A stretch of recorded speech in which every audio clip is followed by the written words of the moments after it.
그리고 현재 이슈와 방향이라는 주제로 우리 그 임정욱 스타트업 얼라이언스 센터님께서 발표를 해주실 겁니다. 그래서 너무 유명한 분이시라서 사실 뭐 따로 설명을 드릴 필요도 없을 만큼 다들 잘 아실 텐데요. 정말 모시기 힘든 분인데 흔쾌히 저희 강연을 허락해 주셔서 정말 감사의 말씀 드리고요. 오늘 저희 용순회를 빛내주실 우리 그 임정욱 센터장님을 큰 박수로 모시도록 하겠습니다.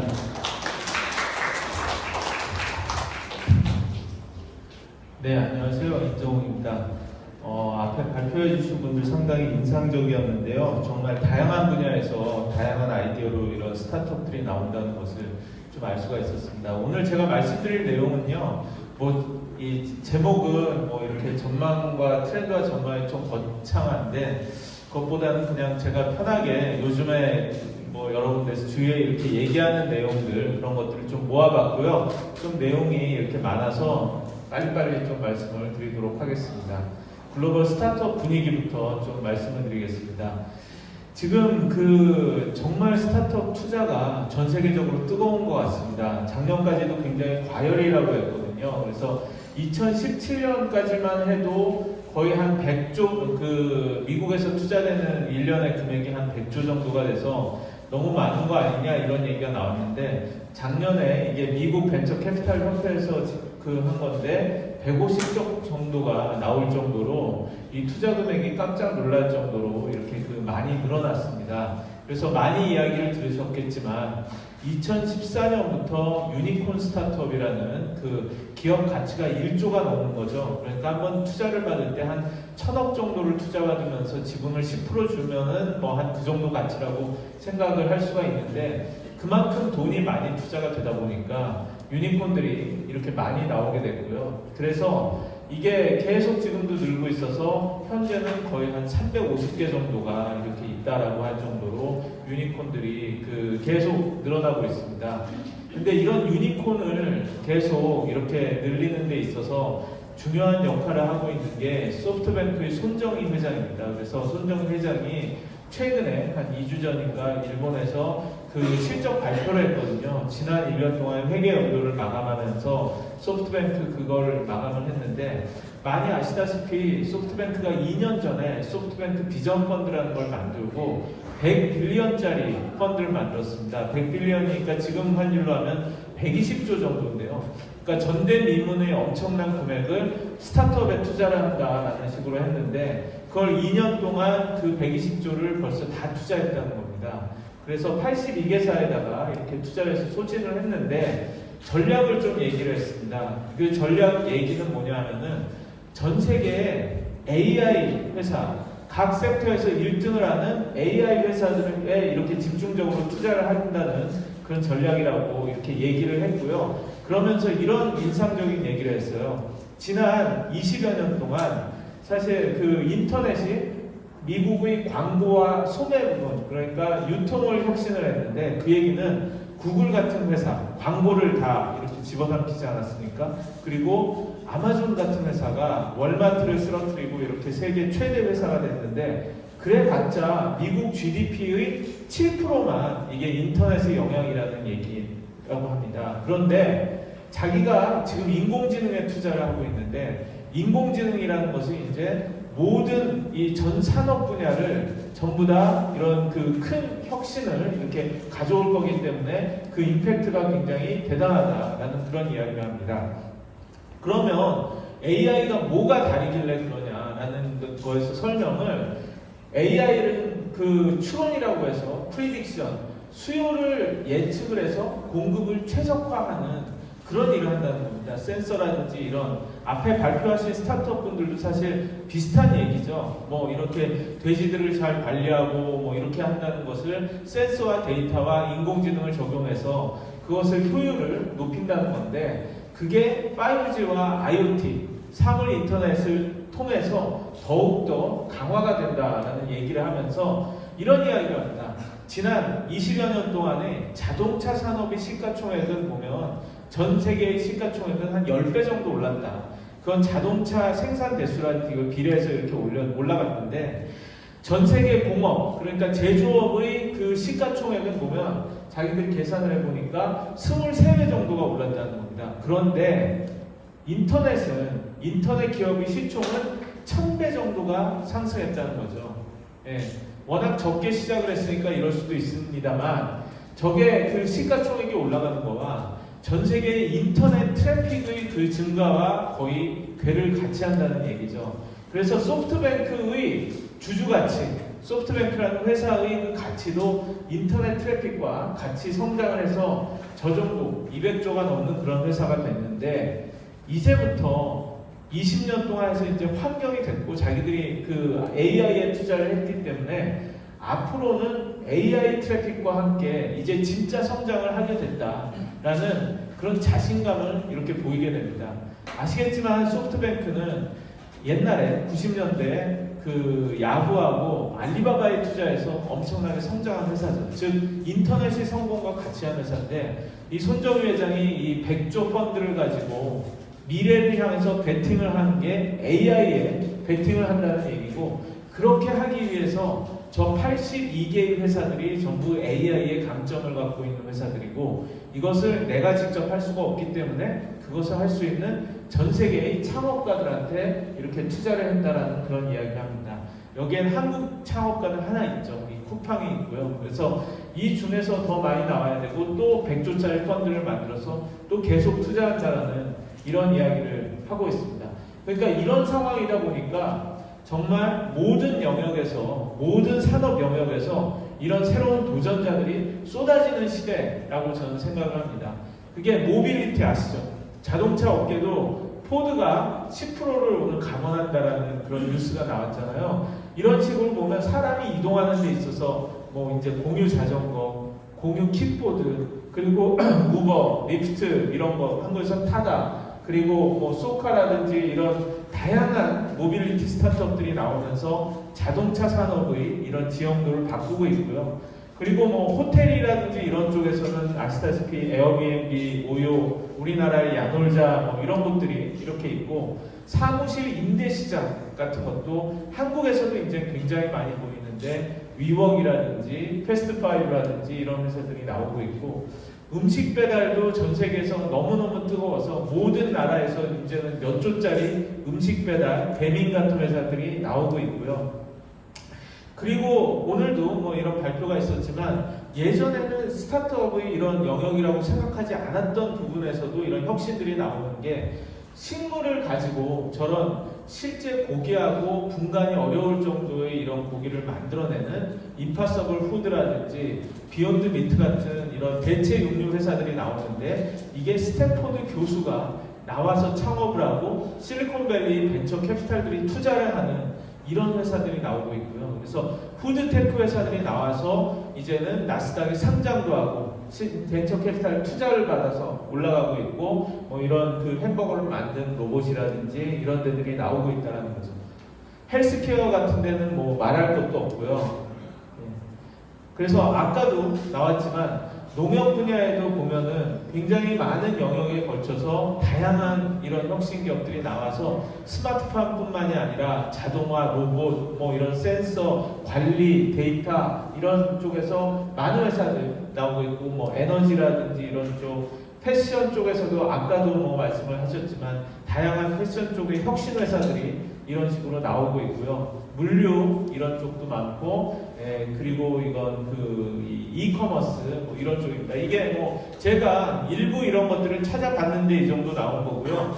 이런 식으로 전 세계에서 모든 영역에서 혁신들이 나오고 그러는데 제가 놀랐던 것은 굉장히 이런 기업들이 성장 속도가 옛날보다 빠르다는 겁니다. 왜냐하면 디지털이고 무한 복제가 가능하고 모든 사람들이 스마트폰, 모바일 이걸 들고 있고 그게 소셜로 인해서 뭐 카톡이라든지 유튜브라든지 뭐 페이스북, 트위터 이런 걸로 공유가 되다 보니까 회사들 성장 속도가 상상을 초월하게 빠른데 그 중에서 보면 중국에 그런 회사들이 되게 많습니다. 그래서 중국 회사 중에서 예를 들어서 핀도또라는 이런 모바일 이커머스 회사가 있는데 제가 이 회사를 처음 알게 된 게 작년이었는데 이 회사는 2015년 9월에 모바일 앱이 나온 그 회사입니다. 이 회사가 하는 건 뭐냐 하면은 공동 구매를 하면은 크게 할인을 해줍니다. 그냥 온라인 쇼핑몰인데 그냥 사면 158유안짜리를 이 친구랑 같이 해서 위챗으로 연결해서 연동을 해서 사면은 반값이 되고 그런 모델인데 이 회사가 무섭게 빨리 성장을 해서 불과 앱이 나온 지 서비스가 시작된 지 3년이 안 되는 시점에서 나스닥에 상장을 합니다. 작년 7월에 나스닥에 상장을 했고요. 근데 제가 놀란 것은 상장을 하는 뉴스를 보면서 놀란 건 상장하는데 기업 가치가 그때 25조 정도가 됐습니다. 그러니까 현대 자동차 정도의 이런 그 기업 가치를 가진 회사가 갑자기 3년 만에 이렇게 등장을 한 거죠. 그래서 이게 거품이 아닐까, 또 빠지는 거 아닐까 하고 계속 지켜봤는데 중국에서는 이게 가능하다는 게 왜냐하면 뭐 굉장히 빠르게 성장을 하고 있고 무엇보다도 중국이 이제 시골 할아버지 할머니들까지 스마트폰을 쓰고 시골에서도 스마트폰 LTE로 아주 빠르게 들어오고 그리고 그 페이를 해서 그걸 사는 것도 알리페이, 위챗페이 이런 것 때문에 쉽게 살 수가 있고 물류 배송도 중국도 굉장히 빨라서 어디서든 당일 배송이나 이길 배송이 되는 상황이 되다 보니까 이런 게 가능한 거고요. 저는 거품이라서 빠지지 않을까 생각을 했는데 좀 등락은 있지만 지금 보면은 오히려 한 30조 정도 회사의 기업 가치가 올라가서 이 회사가 현대차보다 더 큰 회사가 됐습니다. 그런데 또 놀라운 것은 이런 또 커피숍이 있어요. 베이징에 갔다가 이렇게 발견한 건데 럭키커피라고 해서 제가 작년 여름에 가서 커피를 이렇게 여기서 주문을 하려고 했는데 그냥 사람한테는 안 팔고 앱으로만 주문이 된다라고 합니다. 그래서 앱으로만 사고 앱으로 처음에 사면은 무료라고 이렇게 얘기를 하는데 그래서 좀 기가 막혔는데 이 회사의 그 모델은 뭐냐 하면은 더 많은 사람들한테 더 빨리 커피를 주고 스타벅스보다 싸게 하겠다라는 그런 모토로 시작을 해서 앱으로만 주문을 받는데 무섭게 빠르게 성장을 하고 그러면서 몇 천억을 투자를 받아서 1년이 안 된 회사가 유니콘 회사가 되고 지금 1년 반 사이에 중국 전역에 2,400개의 매장을 냈습니다. 그리고 지난주 금요일에 이 회사가 상장을 했어요.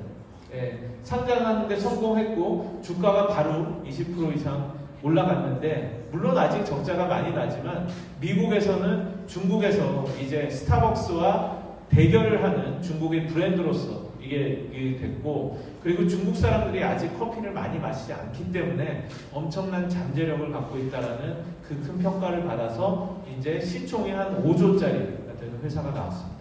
근데 제가 놀란 건 이 회사 설립한 지 이제 1년 반밖에 안 됐다. 1년 반밖에 수천 개의 매장을 내고 그리고 나스닥, 중국 증시도 아니고 상장하는 이런 회사가 이제 나오기 때문에 기업들의 성장이란 게 예전에 생각했던 뭐 초기 창업자 하면은 한 뭐 이 3년 이내의 창업자다 뭐 이런 식으로 해서 정부 지원이 있는데 중국에서는 뭐 1, 2년 사이에 이제는 유니콘이 나올 수 있는 이런 시대가 된다. 예전의 잣대가 도저히 맞지 않는 그런 세상으로 돌입했다라는 말씀을 드리고 싶어요. 그래서 이런 유니콘 스타트업들이 큰 적자에도 불구하고 잇따라 상장을 하고 있고요. 그래서 이게 전체 상장 기업 중에서 미국에서 이 적자 상장의 비율입니다. 이게 지금 다시 올라가고 있어서 미국에서 상장하는 기업의 5개 중에 4개는 적자 기업이라고 할 정도로 이렇게 적자 기업들이 많이 올라가고 있는데 그 승차 공유 업체인 립스트가 지난 4월에 상장을 했고 그 밖에 이렇게 많은 미국의 유니콘 회사들이 계속해서 상장을 하고 있는 이런 상황입니다. 우버 같은 경우는 적자가 엄청나죠. 지난 3년 동안의 누적 적자가 한 10조가 되고 작년 적자가 한 3조 정도가 이렇게 되는 회사인데 이런 그 너무 적자가 지나친 거 아니냐라는 비판 속에 그 상장을 최근에 했고요. 그래서 45불에 상장을 했는데 좀 떨어지고 막 이래서 고전을 하고 있는데 지금 42불 정도로 이렇게 되고 있습니다. 어쨌든 계속해서 이런 그 트렌드는 계속될 것 같습니다. 그래서 이게 글로벌한 이런 그 스타트업의 분위기를 좀 말씀을 드렸고요. 그러면 국내는 어떠냐? 그래서 아직도 이런 이야기하고 한국에서 스타트업 하면은 어려운 거 아니냐 이런 이야기를 많이 하는데 저는 개인적으로는 한국에 돌아와서 제가 미국에 있다가 한국의 스타트업 생태계를 본 지 지금 6년 가까이 되는데요. 정말 굉장히 좋아졌다라는 그런 생각을 하고 있습니다. 왜냐하면 제가 돌아왔을 때 한 2013년 정도에는 그 중기청 당시 그 집계로 보면 한 1조가 조금 넘는 돈이 이렇게 스타트업에 투자가 됐습니다. 그래서 뭐 그렇게 많다라고 할 수는 없는 거였는데요. 계속 그게 늘어나기 시작을 해서 지난해에는 한 3조 4천억 정도로 사상 최고액이 이렇게 찍혔고 지금도 더 이렇게 증가를 하고 있는데 한국 정도의 경제 규모에서는 상당히 많이 투자가 되고 있는 겁니다. 일본이 우리보다 약간 많은 수준이에요. 일본이 경제 규모가 그렇게 큰 걸 생각을 하면. 그래서 저희가 그 좋은 스타트업이 어디 있냐는 그런 질문을 받을 때가 많아서 2015년 10월쯤에 이런 그 그림을 하나 만들어 봤어요. 그래서 벤처 캐피탈이 투자를 10억 이상 받은 회사들을 이런 식으로 집어넣어가지고 만들었는데 한 80개 정도를 이렇게 해서 집어넣었거든요. 그게 계속 늘어나서 지금은 이렇게 500개 이상이 이렇게 들어와 있습니다. 그래서 이 어느 정도 이 벤처 캐피탈의 투자를 받은 좋은 스타트업들이 분야별로 굉장히 많다라고 할 수가 있고요. 그래서 이커머스는 뭐 쿠팡이라든지 마켓컬리라든지 컨텐츠는 뭐 블랙 TV, 스마트 스터디, 미디북스, 왓챠 뭐 이런 회사들, 그리고 뭐 핀테크는 뭐 토스라든지 보맵이라든지 어네스트 펀드 뭐 이런 회사들이 많고, 이 헬스케어 쪽에서는 뭐 제노플랜이라든지 루닛이라든지 뭐 이런 회사들이 있고, 에듀테크도 되게 뜨거운데 ST 유니타스라고 굉장히 큰 회사도 있고, 클래스팅, 위드 뭐 굉장히 많습니다. 음식 배달에서는 뭐 배민이라든지 뭐 이런 회사들이 있고요.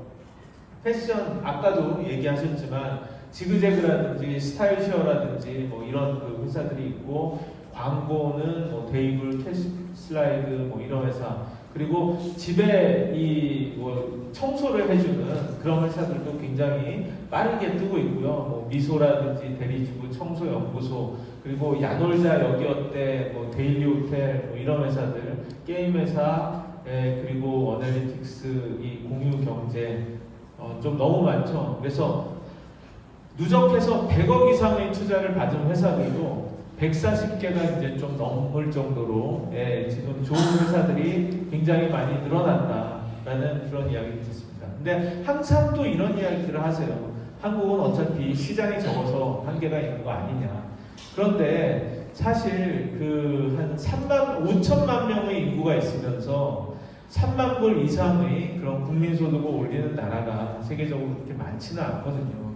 우리보다 작은 나라들이 사실은 훨씬 더 많아요. 우리는 항상 미국, 중국하고 일본 이런 데랑 비교를 하니까 좀 작은 거 같고, 그래서 우리나라에서도 사실 유니콘 스타트업이 좀 나오고 있고, 그 굉장히 빠르게 잘 성장을 하는 많은 그런 스타트업들이 있는데, 제가 5년 동안 이렇게 지켜본 중에서 가장 그래도 드라마틱하게 성장했다라는 생각을 하는 회사가 토스 같은 회사예요. 이게 토스가 어떻게 보면 실리콘밸리 그런 회사들이 성장하는 그런 그 궤적을 쫓아갈 정도로 멋지게 이렇게 성장을 했는데, 제가 5년 전에 토스의 이승건 대표를 만난 적이 있어요. 5년 전에 처음 만났을 때 그때 절대 안 될 거라고 이렇게 생각을 했던 그게 있거든요. 그래서 제가 그 내용을 잠깐 소개시켜 드리는데, 정확히 5년 전에 만났어요. 2014년 5월에. 네, 이승건 대표는 원래 치과 의사 출신이었어요. 치과 의사였는데 너무 창업을 하고 싶어가지고 창업에 나선 게 아마 2012년 정도였었는데, 그때부터 해서 여러 가지를 트라이를 했어요. 해보려고. 그런데 한 7, 8가지를 다 실패를 했습니다. 그런 다음에 8번째인가로 도전을 한 아이템이, 이 토스가 풀려고 하는 문제가 한국에서 돈을 보내기가 굉장히 힘들다는 거였어요. 지금은 많이 쉬워졌지만 그때는 정말 어려웠죠. 근데 이 문제를 그러면 어떤 방법으로 푸느냐 해서 이런 이야기를 그때 했어요, 저한테. 은행이 돈을 계좌이체 받아서 통신요금 내고 뭐 전기요금 내고 이렇게 하는 이 CMS망이라는 게 있는데, 우리가 CMS망에 이렇게 등록을 하면 그 망을 통해서 돈을 보내는 것을 굉장히 쉽게 할 수가 있다. 그래서 5번까지 보내는 것을 무료로 해주고, 상대방의 계좌번호가 아니라 전화번호만 알아도 쉽게 10초 만에 뭐 OTP 넣고 뭐 이런 복잡한 거 할 필요 없이 돈을 보내게 이렇게 하겠다. 저는 절대 안 된다라고 속으로 생각했던 기억이 있어요. 왜냐하면 한국에서 5명 있는 회사를 은행이 제휴해서 저 망을 열어줄 리가 없지 않냐. 그리고 저렇게 해서 송금을 하는 데는 기본적으로 500원부터 시작을 하고 그걸 내고로 해서 이렇게 하는데 그 송금 수수료를 몇만 명이 그걸 공짜로 보내고 몇십만 명이 그러면 그게 수억, 수십억이 되는데 그걸 어떻게 작은 스타트업이 그 비용을 감당하냐. 그리고 어떻게 돈을 버냐. 비즈니스 모델이 안 보인다. 그리고 한국의 벤처 캐피탈들은 모태펀드의 그런 규제가 있어서 부동산업이라든지 금융업 하는 회사에는 투자를 못하게 하는 그런 게 있었습니다. 그래서 안 될 것이다. 아무도 투자를 안 해줄 거니까 똑똑해 보이는데 안 됐다. 실패하겠지라고 생각을 했던 기억이 있습니다. 그리고 옛날에도 그렇게 전부 다 맞아. 그래서 우리나라에서 어차피 안 되라고 전부 다 그렇게 자학을 했잖아요. 그런데 제가 사실은 그때 깜짝 놀란 게 3개월 뒤에 그해 8월에 알토스 벤처스의 김한준 대표 한킴이 10억을 투자를 해줬어요. 그때 10억이면은 사실 굉장히 큰 돈입니다. 2014년에. 그래서 제가 깜짝 놀라서 도대체 뭘 보고 투자를 하셨냐고 제가 물어본 적이 있어요. 예. 이분은 실리콘밸리에서 투자를 하다가 한국에 와서 투자를 하시는 그런 분인데요. 그래서 물어보니까 그런 말씀을 하세요. 한국에 와서 보니까 한국 사람들이 돈을 보내는 게 너무 불편해서 힘들어하는데 이 문제를 풀면 분명히 기회가 있을 거라고 생각을 했다. 그리고 저 친구가 할 수 있을 것 같다. 그런 능력이 있을 것 같고 그런데 이건 굉장히 힘든 거니까 넉넉하게 10억 정도를 이렇게 투자를 해줬다. 그리고 내가 2000년에 실리콘밸리에 있을 때 페이팔에 투자할 기회가 몇 번 있었는데 그때 잘 몰라서 그걸 놓쳤다. 이제는 그 기회를 놓치지 않을 것이다. 라는 얘기를 하셨는데 그 얘기를 듣고 저는 반신반의를 했죠.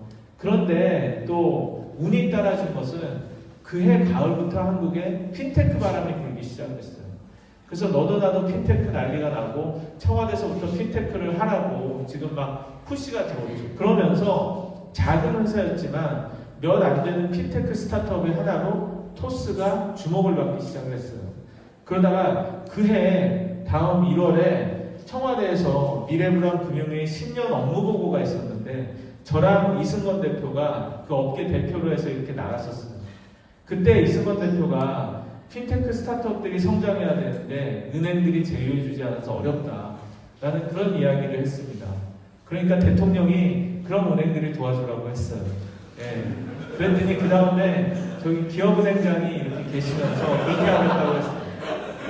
대단한 운이라고 생각을 하는데 그래서 그때 동영상을 제가 유튜브에서 이렇게 찾아봤는데 핀테크 기업의 은행이 잠재적인 경쟁자가 아니라 동반자다 이런 이야기를 하고 그래서 흐뭇하게 칭찬을 이렇게 받았던 그게 있고요. 여기 보면은 그 이승건 대표가 김기춘 씨 옆에 앉아서 저 때야말로 정말 어떻게 될지 그걸 몰랐는데 10억 투자받은 걸로 다 그걸 잘할 수가 없잖아요. 근데 그래서 그 다음 달에 토스의 정식 서비스가 드디어 시작이 됐고 거기에서 큰 은행으로는 유일하게 기업은행이 들어와줬어요. 그러니까 비비면서 해볼 수 있는 그게 됐고 그래서 어느 정도 이게 증명이 처음에 되니까 그해 7월에 시리즈 A라고 하는 50억 투자를 받았죠. 50억 투자는 대단한 건데 이렇게 되면서 이 서버 같은 거를 제대로 하고 이런 보안이라든지 이런 것도 투자를 하고 다른 은행들이 들어오기 시작했고요. 그리고 나서 1년 뒤에 256억을 시리즈 B로 투자를 받고 더 투자를 이렇게 하게 되고요. 그리고 그 다음에 3월에 550억 투자를 받는데 이때는 실리콘밸리에 가서 6개월 동안 있으면서 무진장 노력을 해서 이렇게 투자를 받았다고 합니다. 이때 페이팔 투자를 받았고요. 왜냐하면 200억 이상 더 큰 금액으로 가면 한국의 벤처 캐피탈들이 투자할 수 있는 영역을 넘어섰기 때문에 해외에서 투자를 해줘야 돼요. 그래서 이렇게 정도가 되니까 전 송금 서비스만 하는 데라고 생각을 했는데 다양한 서비스를 제공을 하고 투자도 할 수가 있고 예금도 할 수가 있고 여행자 보험도 살 수가 있고 환전도 할 수가 있고 신용 이런 평가 이런 조사도 할 수가 있고 그렇게 됐죠. 이렇게 성장을 하면서 이제는 해외 투자자들이 적극적으로 들어와서 싱가포르, 중국 440억 그리고 그 작년에 실리콘밸리의 유명한 클라이너 퍼킨스 같은 명문 벤처 캐피탈이 900억을 이렇게 투자를 한 거죠.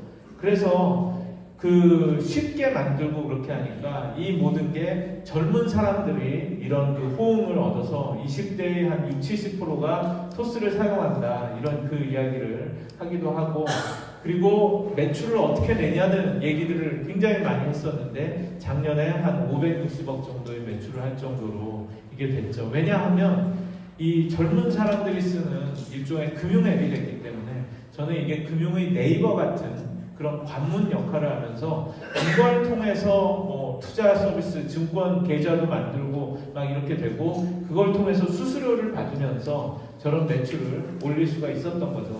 그래서 스타트업은 이런 단계를 거치면서 각 단계에서 투자를 받으면서 시리즈 A, B 이런 식으로 하면서 밸류에이션을 올리고 그런 식으로 해서 성장해가는 게 보통 일반적인데, 이 토스가 정확히 그런 단계를 거치면서 기업 가치가 1조 3천억까지 올라가는 그런 유니콘의 그런 바람직한 그런 그림을 그렸다라고 말씀을 드릴 수가 있고, 지금은 인터넷 전문 은행까지 하겠다고 도전을 하고 있는데 과연 어떻게 될지 이렇게 봐야 될 것 같아요. 그래서 제가 5년 전에 이렇게 봤었던 이승건 대표와 지금의 모습은 저는 굉장히 다르다라고 생각을 하고, 지금은 200명 이상이 일하는 굉장한 혁신 기업을 이끌어가는 글로벌한 이런 그 CEO가 돼서 굉장히 이런 그 멋진 창업자들이 더 많이 나와야겠다라는 그런 생각을 하고, 그래서 이런 친구들을 보면서 제가 이렇게 드는 생각이 있었어요. 뭐냐 하면 이런 스타트업들은 굉장히 사물을 보는 남다른 문제인식에서 출발을 하는구나. 그리고 이게 자기 자신이 느낀 그런 그 불편함에서 보통 출발을 하더라. 그리고 이것을 해결하기 위해서는 정말 치열한 당연히 열정, 분석력, 실행력이 있고, 그리고 무엇보다 호기심이 있더라. 호기심이 있어야지 계속 학습을 하고 뭔가 이런 문제를 해결할 수 있는 그런 능력이 있고, 그리고 사실은 안 될 이유들이 항상 100가지인 거죠.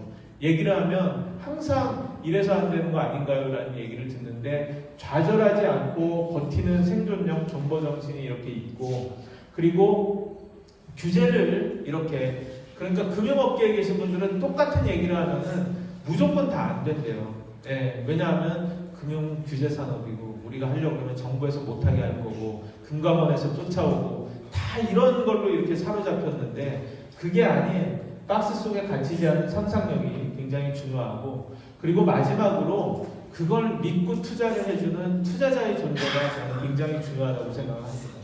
예, 그래서 사실 한국의 생태계에 굉장히 모자랐던 게 초기에 망할 수도 있지만 저런 것들을 믿고 밀어주는, 그리고 계속 성장하면서 그것을 도와주는 그런 투자자들이 벤처 캐피탈이 많지 않았는데, 요새는 알토스의 성공으로 굉장히 그런 회사들이 많이 늘어나고 있다라고 말씀을 드릴 수가 있을 것 같아요. 그래서 아까 말씀드린 한국의 유니콘 6개 중에서 알토스가 투자한 데가 4군데예요. 배달의민족, 쿠팡, 그리고 블루홀 스튜디오, 그리고 토스.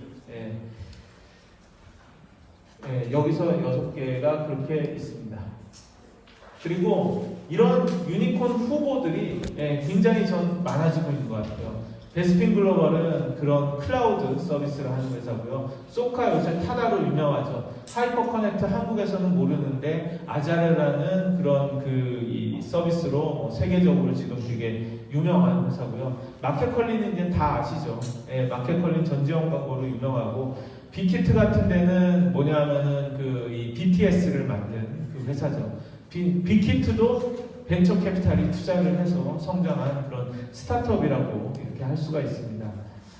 아직도 그런데 이런 생각을 하시고 이런 이야기를 하시는 분들이 있어요. 근데 이것도 옛날에는 뭐 그럴 수 있겠지만은 저는 이것도 굉장히 분위기가 바뀌었다라는 생각을 하고요. 그래서 제가 만나서 이렇게 글을 쓴 소개한 이런 많은 스타트업 창업자 중에서 굉장히 어떻게 보면 좀 엘리트들, 이제 정말 똑똑한 인재들이 많이 들어가고, 요새 뭐 맥킨지, BCG 막 이런 글로벌 컨설팅 회사 사람들이 너무 스타트업 쪽으로 애들이 많이 가서 지금 걱정이라는 얘기를 공경연이 할 정도로 스타트업으로 많이 이제 쏠리고 있어요. 그리고 보면 대기업 출신들도 굉장히 많이 이동을 해서 제가 이렇게 소개하는 글을 3번을 연속으로 쓰고 생각을 해보니까 제가 의도했던 게 아닌데 그 세 명이 다 삼성 출신인 경우도 있고요. 그래서 이제는 다양한 인재들이 스타트업으로 유입돼서 해외 유학파 출신 창업자들, 그리고 카이스트나 포스텐, 유니스트, 지스트 이런 데처럼 보통은 그냥 장학금 받고 공부해서 나중에 교수 학자 되는 거를 생각했던 이런 그 학생들이 지금은 스타트업 창업을 하는 분들이 많고요. 컨설팅 회사들, 대기업 출신들도 지금 굉장히 많고, SK, 뭐 요새 현대차도 많이 나오고, 여성 창업자도 훌륭한 창업자들이 굉장히 많고, 이런 게 두꺼워지다 보니까 연쇄 창업자라고 해서 이미 성공을 하고 엑시트를 한 사람들이 다시 창업에 뛰어드는 그런 그 케이스들도 있고요. 그리고 이제 또 흥미로운 게 제가 보기에는 거물 창업들도 이제 나오는 것 같아요. 얼마 전에 네이버의 CTO를 하신 송창현 CTO가 나와서 스타트업을 코드40이라는 것을 창업을 했고요. 여기에 바로 현대차의 정의선 부회장이 뭐 거액을 이렇게 투자한다는 그런 얘기를 했는데, 이분 외에도 제가 아는데 뭐 SKT에 뭐 전무를 하신 분, 뭐를 하신 분, 이런 분들이 나오셔가지고 창업을 하는 그런 분위기까지 이제 바뀌고 있습니다. 그래서 이런 분위기 속에서 어떤 분들은 스타트업이 매출을 올려봐야 그래봐야 뭐 잘 안 되는 거 아니냐 이런 이야기들을 하는데, 이런 고정관념이라고 저는 생각을 하고, 또 손에 잡히는 뭔가를 만들어야 큰 매출이 나올 거다라는 생각을 하는데, 리디북스라고 온라인에서 이렇게 책을 파는 한국의 킨들 같은 거를 하는 이분이, 백이식 대표가 저한테 그런 얘기를 했어요. 창업하고 첫날부터 전자책은 돈이 안 된다. 누가 그런 무형의 그거를 그렇게 돈 주고 사냐라는 그런 얘기를 했다는 거예요. 그래서 리디북스가 매출 100억을 넘기면 손에 장을 지진다 이런 이야기를 들었대요. 그래서 100억을 넘겼더니 죽을 때까지 매출 500억을 못 넘길 것이다 이런 이야기를 했다는 거죠. 근데 리디북스는 작년에 한 800억 정도 그 매출을 했고요. 배달의 민족 같은 경우가 재작년에 1600억 매출해서 작년은 3200억 정도로 매출을 할 정도로 컸고, 빅히트, 그 BTS 같은 데도 보면은 2배 뛰어서 2000억 매출을 이렇게 했고요. 뭐 마켓컬리는 거의 한 466억에서 1600억 정도의 매출을 했는데, 올해는 거의 한 4000억 매출을 할 기세로 이렇게 크고 있고요. 이 정도로 진짜 이제는 1000억대가 넘는 매출을 이렇게 만드는 회사들이 많아지고 있다는 거죠. 그리고 또 놀라는 거는 계속 새로운 영역에서 또 뭔가를 만들어서 매출을 내는 회사들이 많아요. 이 두 회사, 개인 라디오, 아프리카 TV 같은 개인 라디오인데, 스푼 라디오라는 그걸 하는 최혁재 대표가 이렇게 있는데, 작년에 저 회사에 막 투자 경쟁이 벌어지고 그랬거든요. 그래서 왜 저러지? 저게 돈이 되나? 라는 생각을 했는데, 얼마 전에 깜짝 놀란 게 작년 매출이 230억이었다고 하는 거예요. 그 전에 매출이 거의 없던 회사가. 지그재그도 보면 동대문 쇼핑몰들의 이걸 해서 보여주는 일종의 패션의 네이버 같은 회사인데, 저 회사도 광고 모델을 만들어내고 그렇게 해서 첫 해 매출이 200억이 넘는 그런 걸 만들어낸 거죠. 그러니까 고객이 원하는 가치를 만들어내면은 그런 그게 된다라는 거고요. 이런 분위기가 되다 보니까 옛날 같으면은 뭐 스타트업과 뭐 몇 억 투자하는 거지 그 큰 투자가 있나 이런 생각을 했는데, 우리나라도 이제는 100억 규모의 투자가 쏟아지고 있어요. 그래서 지난 4월에 보면은 마켓컬리가 1000억 이상 되는 투자를 받았는데, 그 외에도 6개 회사가 100억이 넘는 이런 투자를 받았습니다. 그래서 뭐 며칠에 한 번씩 100억 투자가 이렇게 나오는데, 제가 비교를 해봤어요. 2015년에는 어땠나? 2015년 4월을 비교를 해봤는데요. 그때 큰 투자를 받은 게 35억, 24억, 10억, 10억이 제일 큰 투자였어요. 그러니까 그야말로 몇 년 전에는 사실 스타트업 투자 받아봐야 얼마 받아라고 생각을 할 수가 있었는데, 지금은 그냥 웬만하면은 100억씩 막 투자를 받는다고 해가지고 요새는 뭐 한 10억 투자 받았다 이런 이야기를 거의 하기가 어려운 그런 상황이고요. 근데 항상 또 이런 이야기가 나오죠. 쿠팡 때문에 그 회사 언제 망하냐고, 왜 안 망하냐, 계속 그 얘기가 이렇게 있는데, 요새 정말 글로벌하게 그런 것 같아요. 처음부터 흑자를 내면 좋겠지만 신사업이란 게 항상 투자가 필요한 거고, 대기업도 사실 큰 대기업 안에 있으니까 안 보여서 그렇지 새로운 사업을 할 때는 계속 적자를 내면서 이렇게 이렇게 가는 거죠. 요즘에는 빠른 성장을 위해서 의도적으로 적자를 내면서 성장하는 게 글로벌 스타트업 생태계의 상식같이 이렇게 돼버렸다라고 말씀을 드릴 수가 있고, 그래서 우리가 잘 아는 테슬라도 사실은 2003년도에 이 회사가 설립됐는데 16년 동안 한 번도 흑자를 낸 일이 없어요. 심지어는 상장한 지 9년이 됐는데 아직도 없고요. 아직도 채권을 내고 그래가지고 최근에 3조 차입을 했는데 또 회사가 뭐 이 돈이 모자란다고 뭐 계속 그러고 있죠.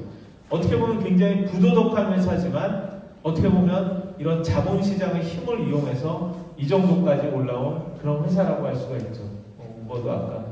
그래서 이런 게 문제라고 할 수가 있겠지만 불편하지만 지금의 게임은 자본시장을 잘 이용해서 그렇게 하는 회사들이 최후의 승자가 되고, 얌전하게 회사를 하는 그런 회사들이 잘못하면 저런 회사들한테 짓밟혀서 사라져버리거나 인수가 될 수 있는 그런 냉혹한 세상이라는 걸 조금 말씀을 드리고 싶고요.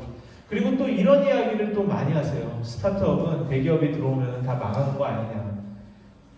그래서 근데 꼭 스타트업과 대기업이 싸우면요, 오히려 스타트업이 더 잘하는 경우가 많다라는 말씀을 드리고 싶어요. 이게 제가 김봉진 대표가 이야기를 하셔서 인상 깊게 봤던 건데, 김봉진 대표가 처음에 배달의 민족을 시작했을 때 저렇게 5명이 저 방에서 시작을 했다는 거예요.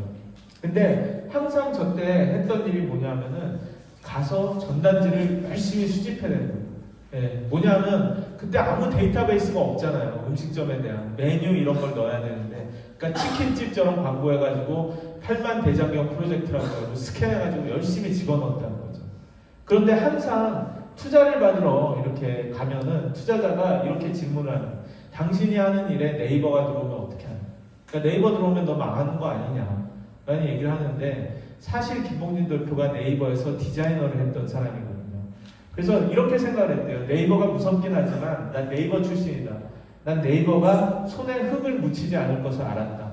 즉 네이버가 직접 아파트를 다니며 음식점 전단지를 수집하지는 않을 것이다. 알고리즘으로 해결하려고 할 것이다. 그래서 난 내가 이길 수 있다라고 생각했다. 왜냐하면 나만큼 전단지를 빠르게 수집하는 사람은 없으니까. 예, 빠르게 수집하고 하루에 1000장도 할 수가 있는데 네이버가 그렇게 할 수 있을까? 내가 더 빨라. 그러니까 난 네이버를 이길 수 있어 라고 생각을 했다고 하고, 사실 그런 정신으로 해서 이겼죠. 그리고 리디북스의 백이식 대표도 이런 이야기를 했어요. 리디북스의 백이식 대표는 이 창업을 하기 전에 삼성 벤처 투자에서 투자를 했는데, 창업자들을 만날 때마다 자기가 항상 물어보는 게 네이버가 들어가면 어떻게 할 거냐, 당신이 하는 비즈니스. 그런 이야기를 했다는 거예요. 그렇게 하다가 시작을 하니까 전자책 시장에 네이버가 들어오면 어떻게 할까를 항상 반문하면서 철저하게 대비하고 직원들을 어떻게 보면 몰아세워서 준비를 하도록 했다는 거죠. 그렇게 하니까 네이버가 들어왔는데도 큰 영향을 받지 않고 잘 할 수가 있었던 거죠. 그런데 그러고 나니까 한동안은 큰 회사나 그런 데서 인수나 협업 제안이 많이 들어왔다는 거죠. 근데 그런 회사들을 만나보면서 든 생각이 뭐냐 하면은, 대기업 사람들은 자기들과 비교해서 업에 대한 고민이 깊지 않더라. 전자책 사업을 한다는 사람이 아마존 킨들을 써보지도 않았다고 하고, 그리고 그 사람들은 신사업이나 신규 사업부를 잠깐 맡은 사람에 지나지 않았고 인사이동이 있으면 사람이 바뀌더라는 거죠. 죽어라고 하나만 고민하는 우리와는 달랐고, 그렇다면은 상대에서 이길 수 있겠다라는 이런 생각을 했다는 거죠. 그래서 지금도 리디북스가 전자책 업계에서 계속 확실한 1위를 할 수 있는 그게 된 것 같습니다. 오히려 지금은 보면 대기업들이 이런 새로운 기업들이 공격으로 굉장히 힘들어요. 예, 보면 대형 마트는 7년째 매출이 이렇게 감소가 되고 있고요. 이 보면은 인터넷 대형 마트들이 올라가면서 대기업들이 이렇게 위협을 받는 이런 상황이라서 대기업 오너들이 오히려 이런 위기감을 표출을 하면서 이걸 대응해야 된다, 어떻게 해야 되냐, 이런 이야기를 하고 있는 거죠. 보면 쿠팡이라든지 마켓컬리 같은 데는 너무 빠르게 올라오면서 이쪽 비즈니스들이 오히려 큰 위협을 받고 있기 때문에 스타트업 때문에 이제는 지각 변동이 정말 일어난다라고 생각을 합니다.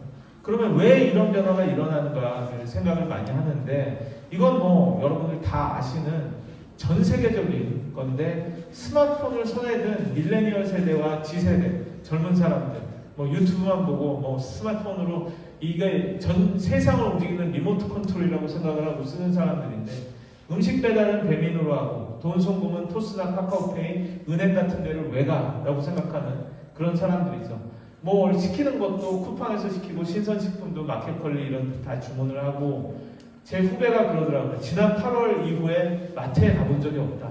그렇게 해서 사는데 아무 문제가 없다 라고 얘기를 하고 택시 대신에 타다 같은 거를 이렇게 하고 야놀자로 모텔 부킹을 하고 심지어는 전 이런 걸 보고 웃었는데 뭔지 아세요? 강남 언니?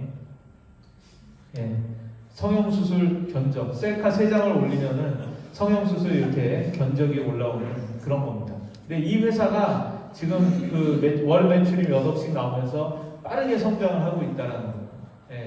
그러니까 우리가 상상하기 어려웠던 모든 영역에서 저런 회사들이 나오면서 빠르게 성장을 하고 인공지능이니 이런 게 더해지면서 이런 혁신을 하고 있는 거죠. 그러다 보니까 2030한테는 그 친숙한 브랜드를 40, 50, 60은 거의 모른다.